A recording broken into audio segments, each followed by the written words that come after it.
All right, everybody, welcome again to another episode of Behind the Visual with me, lifestyle and advertising photographer Mark Hansen. And on this episode, we have Nina Millane. And Nina is the CEO, photo and video producer at the New Black Creative. And in this episode, we talk about Nina starting out in her early teens as a booker for punk rock bands, and things just went up from there. So you knew she had it in her blood from a young age. She eventually went to work as a photo studio manager, learned all she could there, then went on to start her new agency, her own agency, the New Black Creative, where they do production and all kinds of stuff. We talk about some of her favorite shoots. We talk about a model who showed up with no shoes, no underwear. Yeah, none of that stuff at all. Just didn't bring it with her. We also talk about some difficult shoots, one that involved working up in the Pacific Northwest and all the forest fires that were going on up there. So they had to try and make it look like there wasn't a fire. We talk about shooting with kids and babies, her dream clients, and yeah, all kinds of stuff. Really some good stories on here. I think you guys are really going to enjoy it. So check it out, like it, thumbs up it, subscribe, share, all that kind of stuff. Let me know what you think. And here we go.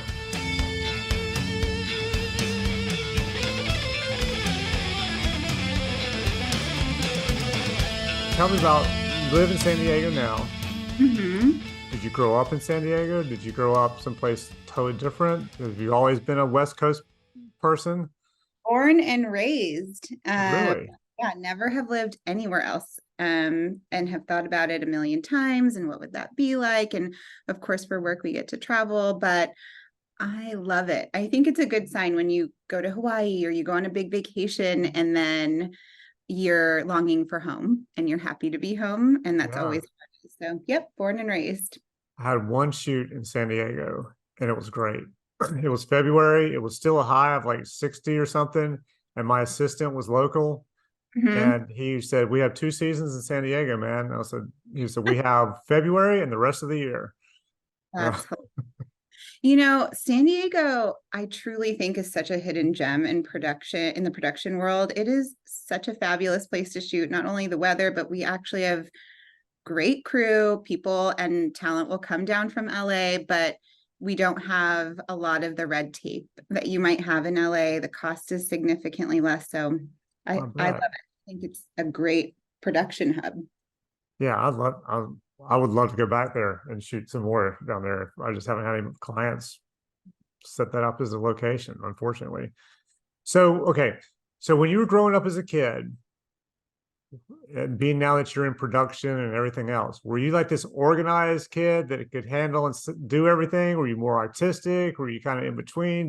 Were you the scientific brain? Because I know people went from that totally over this way. I mean, how did it work for you as a kid? I think my childhood actually had so much to do with where I landed. It's funny if you look back and kind of connect the dots. I was born to, I'm first generation, oldest of four, and I was born to two immigrants. And I'm sure many people have not heard this combo. My dad is Middle Eastern, my mom is Korean, Oh and wow. met when neither of them spoke the best English, in their early 20s. And so I think I was sort of born into this position of having to be a little bit of a mother hen, figure things out, be resourceful, Yeah. about melding cultures. And on top of that, I was also the oldest in the family in general, right? So most of my dad's the oldest. My dad's the oldest son to his parents, and they had five, and nobody had kids yet, right? So I was the oldest grandchild, and everybody came after me. And so I think I was always sort of destined to be in this like motherhead and pulling people together, coordinating, and having to really create the plan and figure out how to make it happen.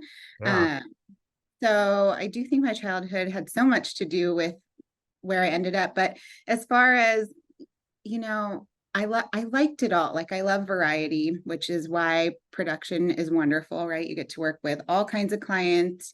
You can be in many different genres. You can be, shooting for a tiny startup all the way to a huge billion-dollar company. And so every day looks a little different. And so I liked creative. I liked the more cerebral things. I liked being organized and had a part of me that was super messy too. So I think there's a lot of, I kind of like it all. Okay, well then I guess it works for you. It makes sense. Okay, I do want to know, with your parents being so different, Uh-huh. where did they meet and how they get to San Diego? Oh my goodness. Well, the story goes that they met on New Year's Eve in a place called Seaport Village. There's a restaurant on the water that sort of turned into some sort of a club or something at night.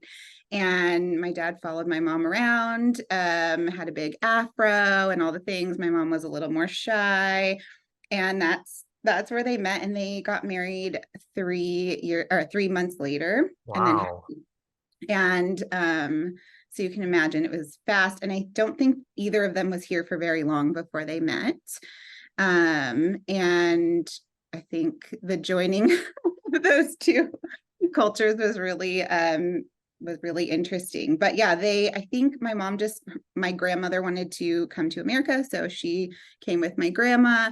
My dad ended up, he actually has kind of a funny story. He was heading toward a professional career in soccer Oh and wow. was in school in England, and then had a pretty gnarly accident. He had a boat fall on him. He needed Oh, surgeries. They thought like that situation would be better cared for in America. So he came here, and anyway, he's fine, but he ended up going to San Diego State and meeting my mom, and the rest is history. so what did your dad end up doing? So if he was going to be a soccer player, what did he end up having to do? Because I'm assuming because of the accident. Yeah, so he ended up actually in the wholesale and retail produce industry. So Okay. he had his own business for a really long Oh time. wow. He had some retail locations and then supplied restaurants and different things like that. So he was in the produce industry. Okay. Still A is. little different than soccer Yeah, or just football. but you put a ball in front of him at any point and he's juggling it around still and doing all the Oh, things. that's cool. I saw we were at the beach last week, and there was a grandfather teaching his grandson how to play soccer. I guess the kid was he was teaching him basically how to get around somebody who was trying to defend him and teach him. The dude was had to be close to 70, and Mm-hmm. he was just showing this kid up all over the place. It was pretty cool to watch. So, did you end up going to college and Mm-hmm. then, or what'd you go to college for? So I actually, this is pretty funny. I don't know where this came from, but there was a seed planted at some point that I wanted to be a pediatrician for some reason. I loved Okay. children. I don't know. I guess when you're young, you kind of have this thought that there's a few different trajectories or professions that might be cool, and doctor was one of them for me. And so that's what I thought I was going to do. But I think it's I think it's crazy to expect, 16, 17, 18-year olds to I agree. pick a lane and put all their eggs in one basket. Anyway, so I just started going down the route. I went to community college trying to figure out what I want to do. And then I kind of thought I like psychology too. And so Mhm. tried to kind of figure out how to make it all work. And I ended up realizing that was not for me. And truly my passion was in business. I kind of grew up in a family of entrepreneurs and thought, okay, this is where my leaning is, right? Like relationships and building businesses, though I didn't quite know what that meant, but I knew that was something that was pulling at me. So I switched to business. Okay. I went into school as a business major, and as soon as I found out you had to take stats, I immediately changed my major. That's how I felt about organic chemistry and the medical school route. Yeah, I mean, both my oldest daughter graduated, my youngest daughter's in her junior year, and it's just ridiculous. They make you pick your major now so early. And then my youngest is at UNC Chapel Hill, and she last year we are like, what if you change? She was like, I can't. She said, I'm already don't have the prerequisites for this. I'm already in this lane for this. It's too late for me to change. I'm kind of stuck in what I have unless I want to cost myself another year of school. Yeah. And it's just, and my oldest, she figured out what she wanted to do literally her senior year. She was a communications, organizational communications, whatever that is, something with business. And that was her major. And then her senior year, she decided she wanted to basically, she wants to be a social worker and work at a outpatient rehab for drug and alcohol abuse, Oh, wow. addiction. Yeah. So everything just changed. But I get it. Although I wish they would let you have like at least your first 2 years to kind of take some classes and figure out what maybe you would like to do. And then your last 2 years stick to your major, I guess, maybe. Feels like you and your entire support system put so much into the road that you're on and into school. And so it feels at that age, when you're 20, 22, it feels like a huge U-turn or a huge feat to try and change your mind, right? So yep. Yeah, that's hard. Yeah, I try and tell them both, like, listen, you're in your 20s. You have plenty of time to figure it out. I mean, I tell them they didn't have to go to school. So if you don't want to go, you don't have to if you know what you want to do. Yeah. I have a friend who didn't go and wasn't sure what he wanted to do. And now he's kind of stuck because he can only go so far in certain jobs because he doesn't have a degree. So I was like, so at least go get your degree and then you can go do something else unless you already know what it is. And so they both signed there. I remember being in my 20s though, and always, even though when I look back now in retrospect, right, like I did a lot and I was trying to move forward in my career very rapidly. And but I remember distinctly always feeling like I wasn't where I wanted to be at that age, which is so funny. And then you kind of pass this point where you're like, okay, that's ridiculous and things are ever changing. But I remember feeling like that a lot. Oh yeah. I mean, I think it's especially now with like social media and everybody looks like they got it figured out at 20, 22, 24 years old, look like they have it all figured out and their life's amazing. Yeah, it puts a lot of pressure on you, I think. Absolutely. I'm glad they didn't have it when I was when I was growing up. I didn't have it. Oh my gosh, can you imagine? No. That would have been a disaster, I feel. Yeah. Yeah. We're glad they didn't. Okay, so when you got out of college, what was your first job? I had a couple odd end jobs. It's interesting when I think about where I landed. In my teens, I actually, believe it or not, was a punk rock band booker. So I was Really? really into the local punk rock scene and went to shows a bunch of times a week and became friendly with all the bands and started. I feel like that's where a lot of these creative / business juices got flowing, I guess, right? So I would help them with their press kits and kind of throw out ideas for shows and ways to promote themselves and help with photo shoots that are awful. I would hate to see those images now, but kind of these DIY music videos. And so I think that's where the seed got planted for maybe a love of combining business and creative. How old were you then? Gosh, I started that probably when I was like 14, pretty early. Yeah. And then, did a couple odd end jobs. I worked at a cosmetic laser center, different, it's interesting, even at a young age, I had these like operations type jobs. I feel like I didn't work any of the typical like teen or early 20s type jobs. And then when I was, I think 21, I became a studio manager at a photo studio. I'm still friends with the photographer to this day. His name's Michael Spangler, and he was kind of the who's who portrait photographer in San Diego. He had a really cool little studio in La Jolla and basically helped build his business alongside his wife, Jen, and started to take interest in photography in general, but he was doing more portrait stuff. And at the time, things were starting to take that swing, though, from like typical portrait to a little bit more lifestyle-y, I guess you could say. And we had a small ad agency owner as a client, and she said to him, your work looks a little bit like commercially. Would you ever be interested in doing that? I have a small ad agency. And my ears perked up. I'm like, that sounds so cool. No idea what it meant, right? But that sounds amazing. Let's try. So that is sort of where things started for me as in production. I basically became his in-house manager, producer, and at the time I didn't actually realize there was a difference, but I was also directing. I just thought that's what a producer did. And so my story, I feel like, is a little different than some other producers. I never PA'd. I was never on anybody else's set. I never coordinated. I didn't know what I was doing, but I faked it until I made it and sort of figured it out.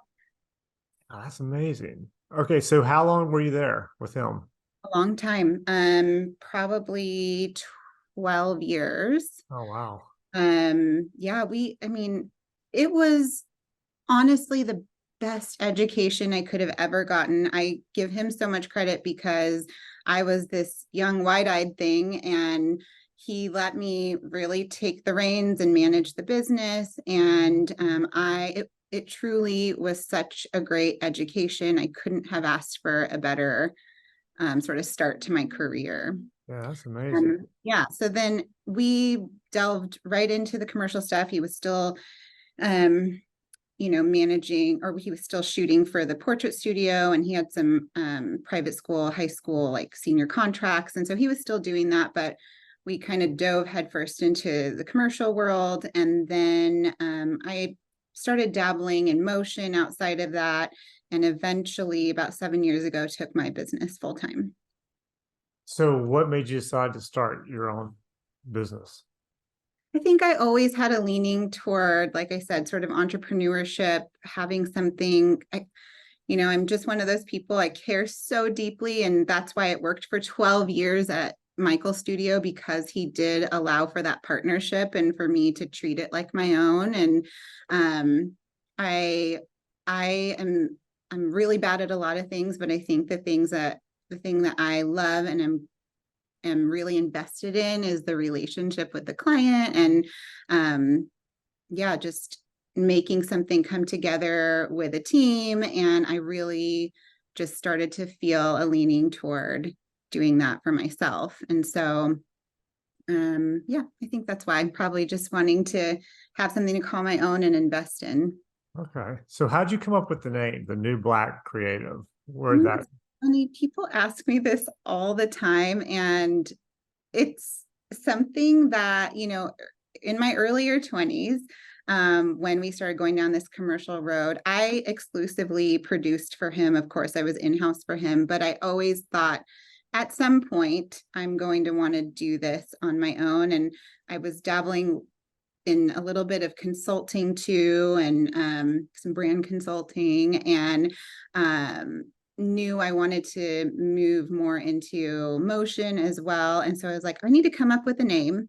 And I loved the idea of something being the new black, being ahead of the curve, being the new thing, always making sure that you're updated and refreshed. And but I came up with this name in my, like, maybe when I was 25, and held on to it for a long time. And when I started doing motion projects outside of the studio I was at, utilize that. So it was TNB Creative.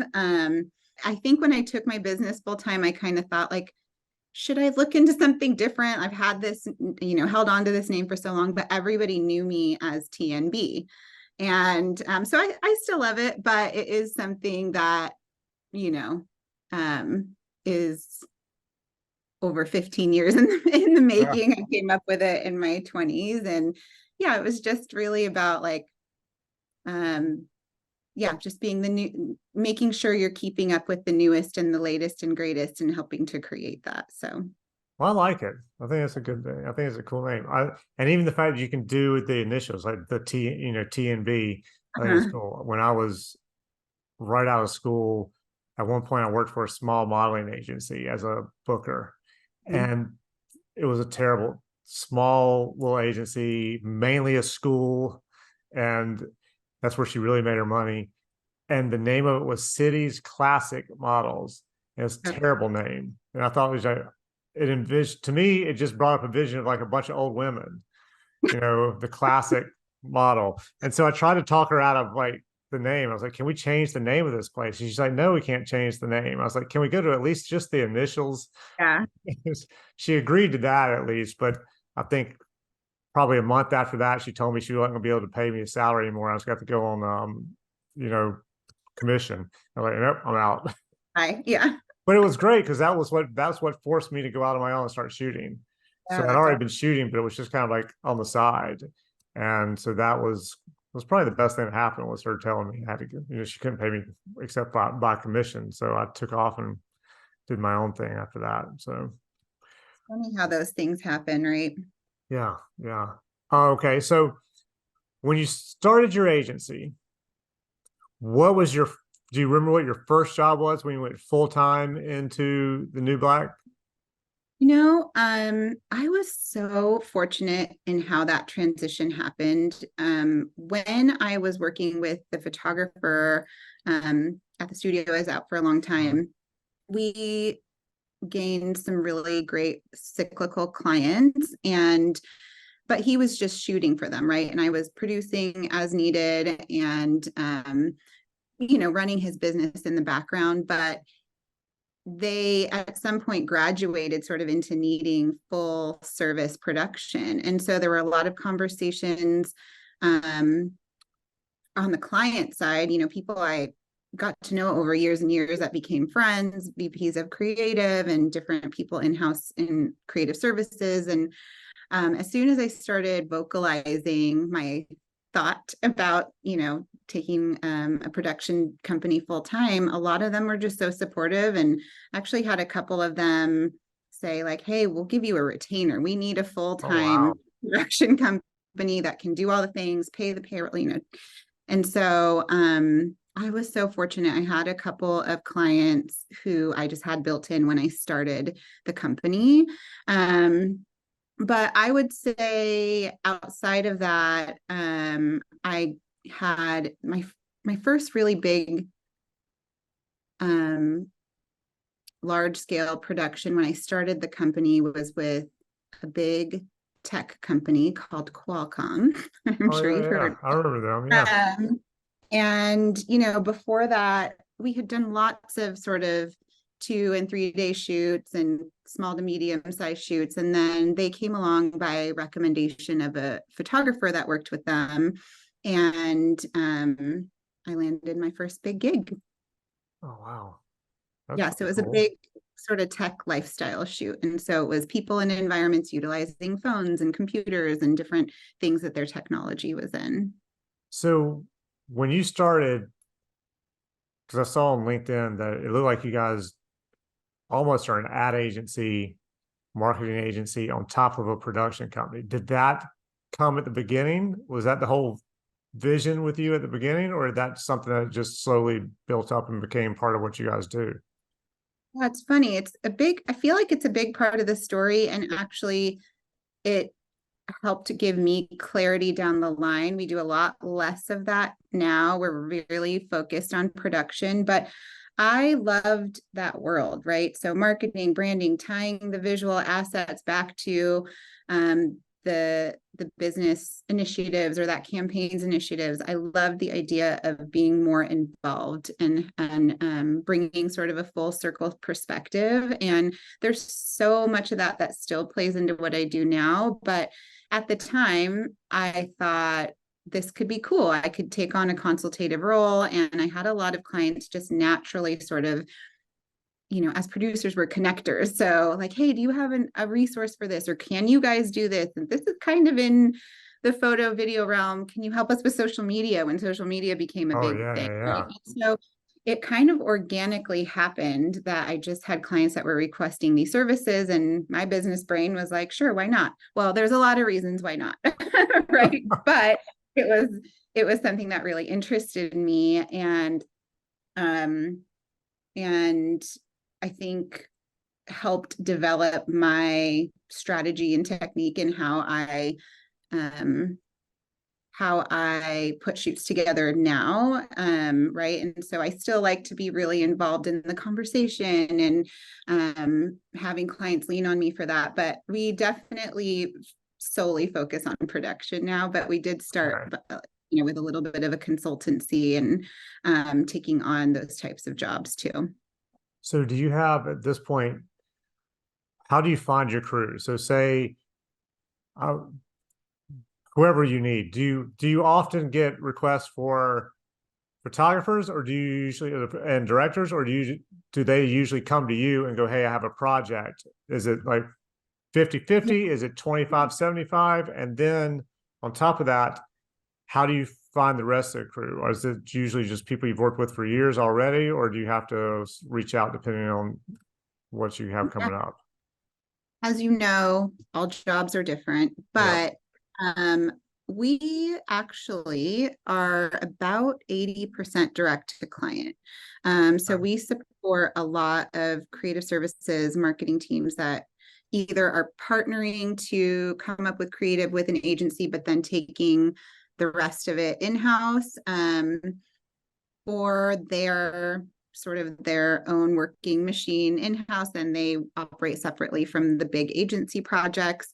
And so 80% of our work is really direct to client. It's like I said earlier, it's what I love, the relationship part. I love working with agencies too, and I've had really good experiences with that, but you are sort of more of a cog, right? And honestly, some of my favorite people I've ever met are agency producers. They get both sides, love Yeah. working with them. They're so buttoned up, and I feel a kinship with them. But again, like you don't have access to the client, they're your client, right? So you Right. don't Yeah. really, you're not involved in a lot of aspects of the shoot, which can be nice. But yeah, 80% of our work is direct to client. I would say another 10% is agency and another 10% comes through photographers and directors. But we are often, or I'm often tasked with the art buying. So it's really a lot of my clients saying, hey, Nina, we have this shoot, we have this campaign we'd like for you to support. Here's the idea. Can you present some photographers? Can you present some directors? And so usually they are in those scenarios, most of the time it's me sort of sourcing and then um, recommending. So you're like the agency producer, art Okay. buyer at that point. Yeah. Yep, exactly. And I mean, I love that. It's so fun to go look for talent and or to have met someone 5 years ago and be like, oh, finally, this job is perfect for this photographer or director. So I really love that part of what we do. And then as far as crew, you kind of have your A bench that you worked with for a long time, people that you know are great. And then, but I do love, I have crew reach out to me all the time. I love connecting with them. I like trying new people when the circumstances allow it. And then, my first priority though is to match the right crew with the job. And so sometimes there's a photographer with a certain personality that I know is going to work better with someone, or the creative calls for a different hair and makeup artist, right? Or stylist. And so that's the first priority. But of course, a close second is the people that you've met and learned to trust and know are Yeah. just going to do a great job and be reliable for you. Absolutely. Yeah. I'm the same way. There's depends on the job, but I have a set of people that I try and go to first. And if they're Yep. available, cool. If they're not, then I start like going out or all right, who do you recommend that's good? And then I call them and talk to them and make sure they seem not too crazy. Yep. Yeah. Yep. And you said the five, like we were talking about the 5 years, like maybe 5 years ago you met a photographer or something. That happens to me multiple times already. It's just like I met a client and it was literally 4 or 5 years later, a job Yep. finally pops up. We just stayed friends, however, or one guy, I think I talked to him like maybe 3 times a year, tops. Mhm. And I was going to dinner one night on a Friday and I get a call going, hey, what are you doing Monday? Can you be in LA? And I was sitting down for dinner. I'm like, sure. Luckily, and I don't have anything going. It was a 3-day shoot, and I was like, next week I'm totally off. I'm not shooting next week, so I can make it. So luckily they changed it, so I didn't have to fly in until Wednesday or Tuesday night instead of Sunday night, and they changed it to like a Wednesday through Friday kind of deal. But yeah, it'd been Hmm. like 5 years since I'd met that Yeah. guy, and I had one And last year, same kind of deal, 4 years later. yeah, Yeah. vice versa too for me. I got calls like that often where we met somewhere, they moved to a different company, maybe they moved to a Mhm. different state, and then something comes up in Southern California, or, there's a couple, I love all genres. Like I said, I like the versatility, but we did sort of start in babies, kids, and family, and that's just a Yeah. whole different beast on its own for many reasons. Yes. Photographing babies can be such a challenge. And so, but I think I think people relate and think of me when they have those types of shoots often, or I have people refer me like, hey, you got a big baby shoot, go to her because she knows all the things about the legalities and all of that. And so they'll have a shoot that they think I'd be good for. So anyway, they'll connect years down the line. And I love that. I Oh think that's yeah. super cool. What's the okay? So I shot for years. I shot for American Baby magazine, and then some of their Hispanic versions of the pregnancy and kid magazines. And I know right at the very end, when before the creative director who was hiring me for everything left and decided to go off and do something totally different, uh, the laws were changing in New York down to where you Mm. had very limited time that you could have the kid actually on set. I think they could be in their area, in the room, on location, whatever it was. They could be on set for say 4 hours total, but they could only be in front of the camera like an hour or something like that. I can't remember exactly what it was. And now I think they have to have their own account, like a trust fund kind of thing, where their money goes into that, so the parents can't take it. Is it like that out in California now? Yeah, there's a lot of laws, of course, protecting the entertainment industry here, but also minors specifically.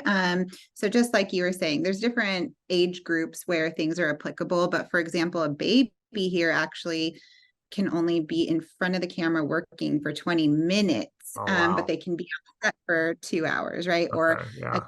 child of a certain age maybe can be on set for longer and shot for a little bit longer, but there are really strict guidelines around that.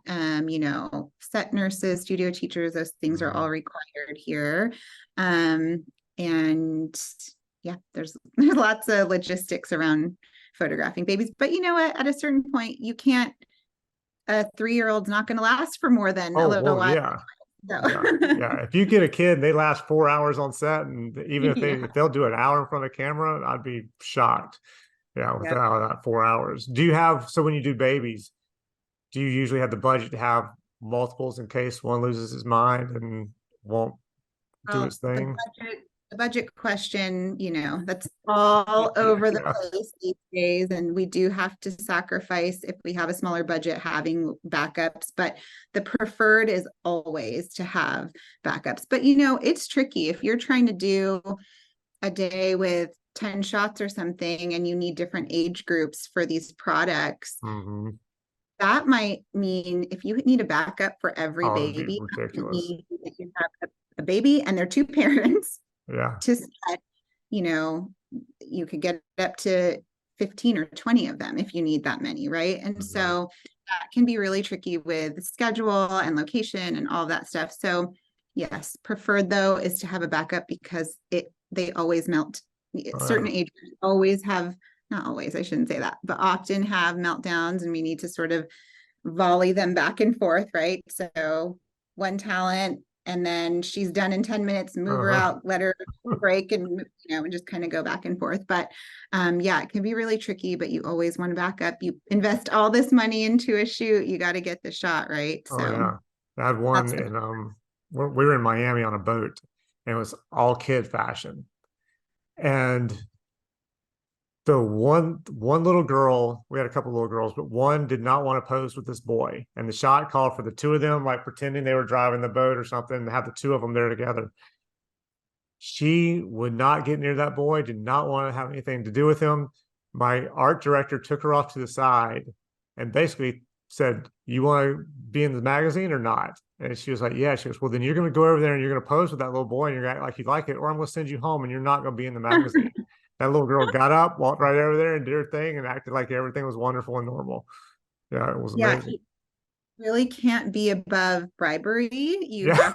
You have things ready to go. Parents know that usually when they come to set. But you know, again, there's certain age groups. We've shot a lot of carriers, baby carriers for Oh yeah. different companies. Yeah. And one, if they're not strapped to their parent, that's a little bit daunting, right? And so sometimes we try to do real family castings. That seems to work well. We only did that, of course, like after COVID for a long time. Oh yeah. Um, but there's certain, like a little itty bitty 3-month old is generally going to be fine.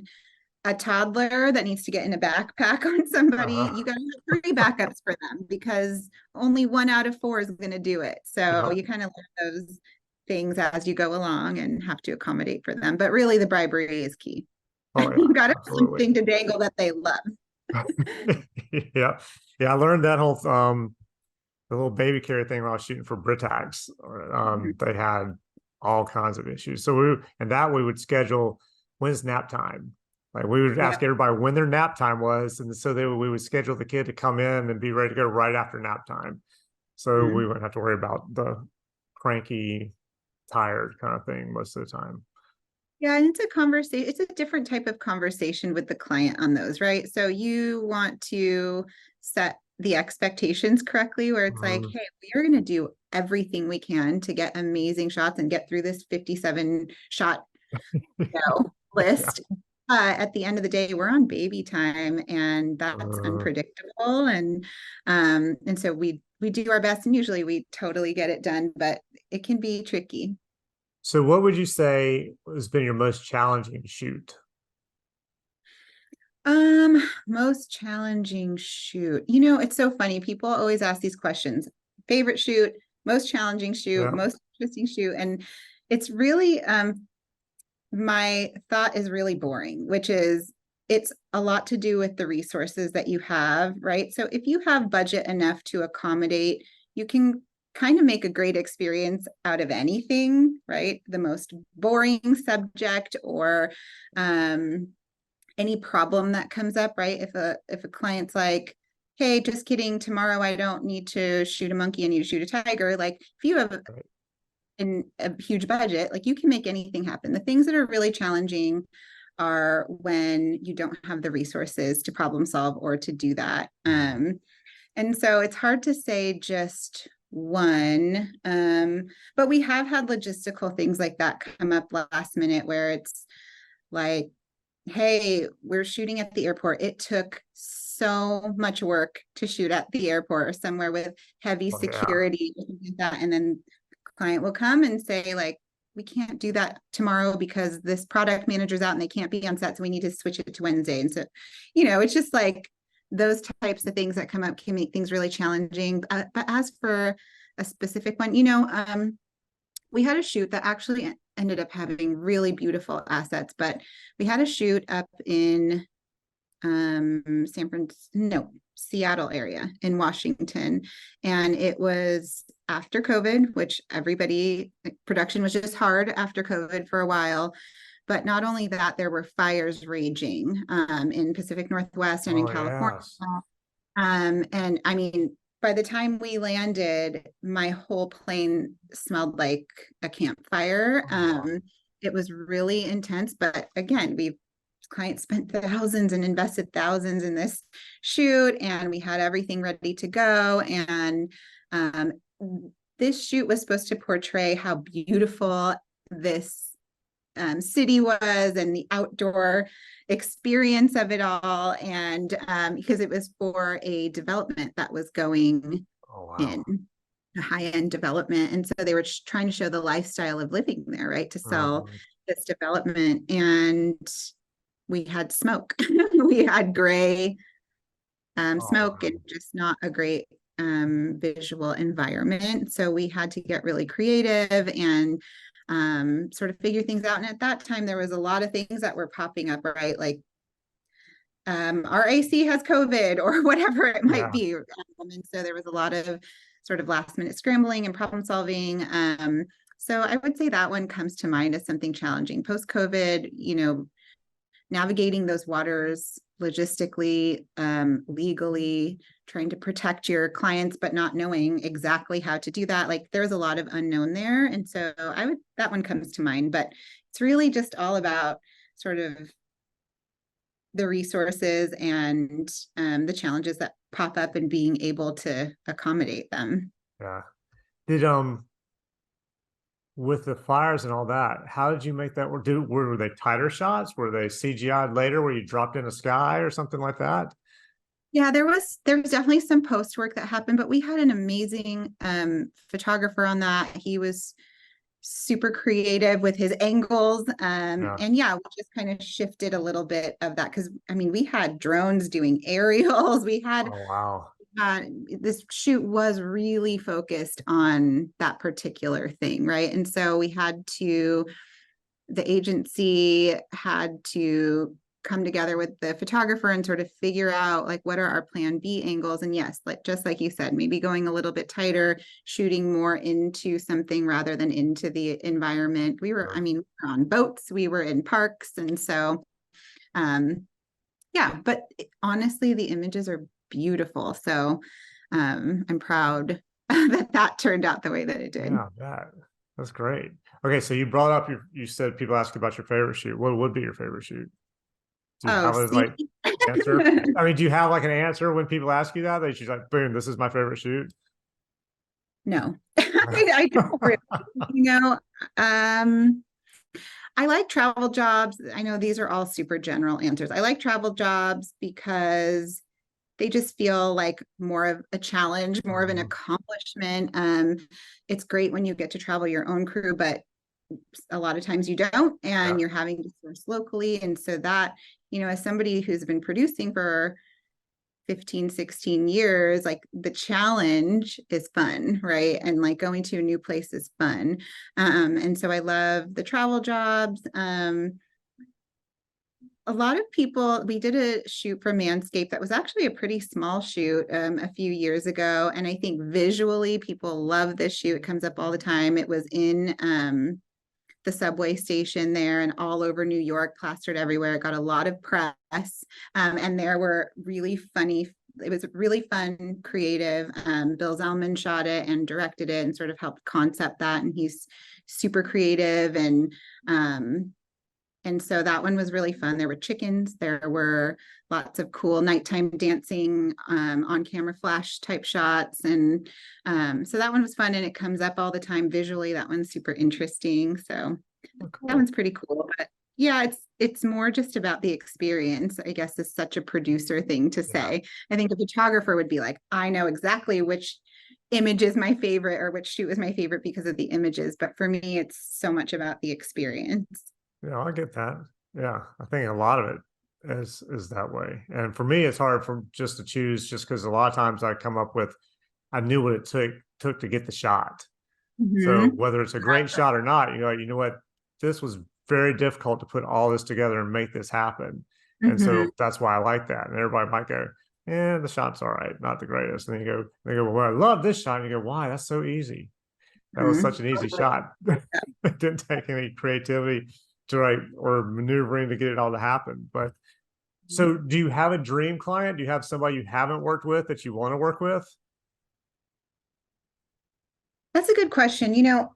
One of the things that's been on my list for a few years is trying to partner with some sort of charity. I love the idea of like a stand up for kids or something to do with kids, some sort of nonprofit. I think it would be really fun in the next season to do some work, like feel good work, right? And just a Yeah. little bit of give back. I think that would be cool. We haven't done a ton of that. We've had a couple opportunities, but I think that's sort of on my list for the next season is to try um, to partner.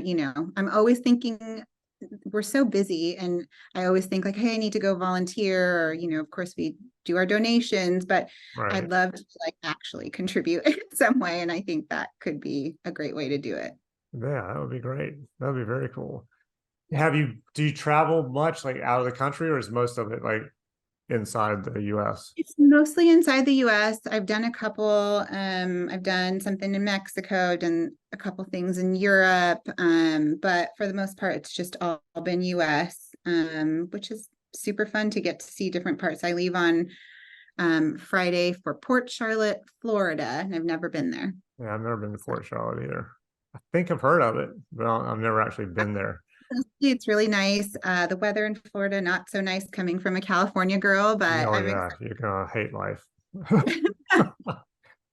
Yeah. My go in Florida is if I'm not getting paid, I want to be out by the middle to end of March, and I don't want to have to go back down there till sometime like late October, early November, because the humidity and the heat is just out of control. Brutal. We shot for Disney there last year, I want to say. And even I think the time of year we went was not supposed to be even close to peak heat. And it was funny, I think that the crew there all thought we were just complete weenies, right? Like all California people are like, where's the shade? Like this is so intense, and they're like, are you Uh-huh. serious? But hey, it was brutal for us.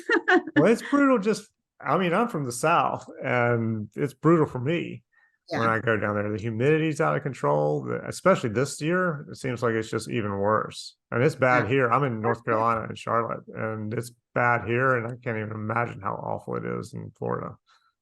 The weather has been funky even here. We had a strange rain season. Like I've never had a shoot push out for weather in San Diego, and this was my first time this year. Oh, wow. So yeah, we had some weird rain that Are you came getting the through. heat that the guys up in LA are getting? Like LA up that way? It's Are you guys getting that? Is that heat coming down to you guys?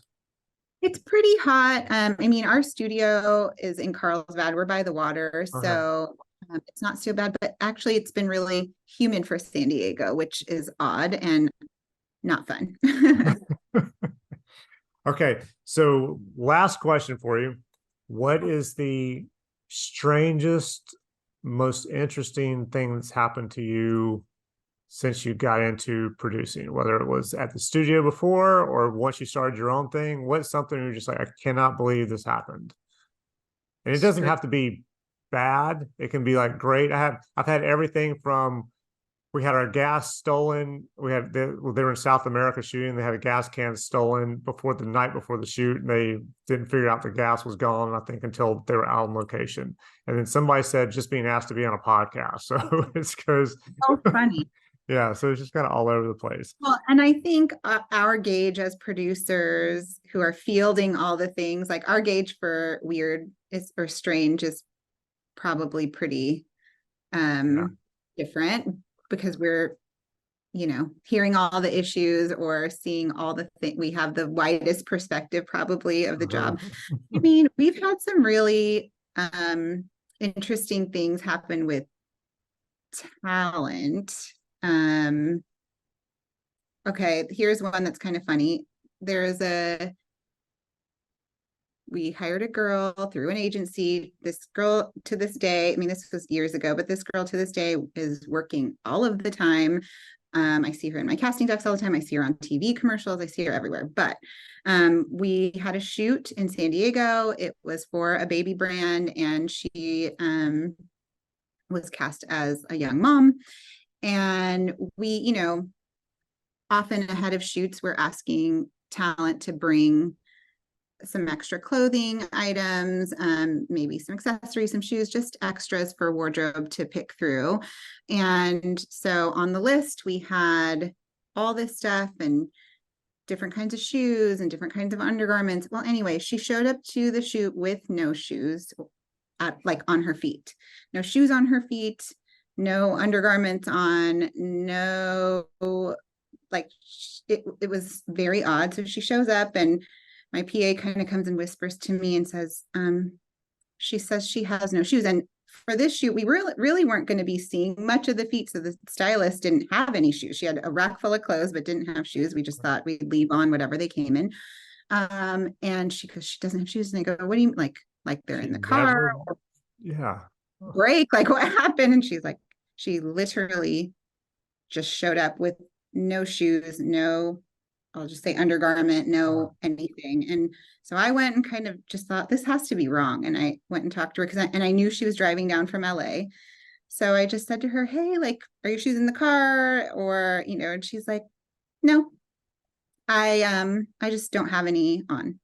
And I said, oh, I thought you came down from LA. And she's like, yeah, I did. I just got in the car without any of that stuff. And so I don't have any. And it was just such a weird thing. My PA had to take off her shoes and let her wear her shoes. I, of course, bought that PA a pair of shoes. But it was very bizarre. And it's just something that comes to mind often because I see her everywhere. I see her at least once a month on my social media, on TV, in a magazine somewhere. Oh, wow. So, yeah. Yeah, was she just planning not to have to get gas or to go to the bathroom all day or what? Because I can't imagine, like, I would at least have shoes to go to the bathroom. It's just very bizarre. And the response was very bizarre, right? Just looking at me like this is such a normal answer. But I would say a lot of the weird things that have come up have been in that vein, right? Like things with people and talent and just kind of looking at each other and scratching your head like, what did they just say? Or what did they do? Or, So. Yep, you're right. Nina, thank you so much. This has been fun. This was cool. My pleasure. Anytime. Thanks for having me. It's super fun. Yeah, thank you. I really enjoyed it.